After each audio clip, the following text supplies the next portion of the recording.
Hello everyone! In today's video, I'm going to show you how to add another Starlink to your existing account. First, open the Starlink app or website.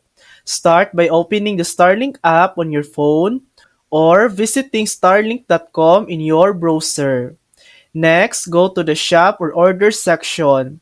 Look for an option that says add another Starlink kit or lets you purchase another dish.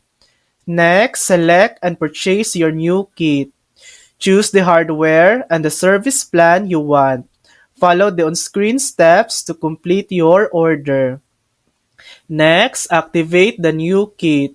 If you bought a used kit from someone else, go to starlink.com/activate and select the option to add it to your existing account. Next, manage everything in one place. Once it's activated, your new Starlink will appear under the same account and share the same billing date. And that's it. That's how to add another Starlink to your existing account. Thanks for watching!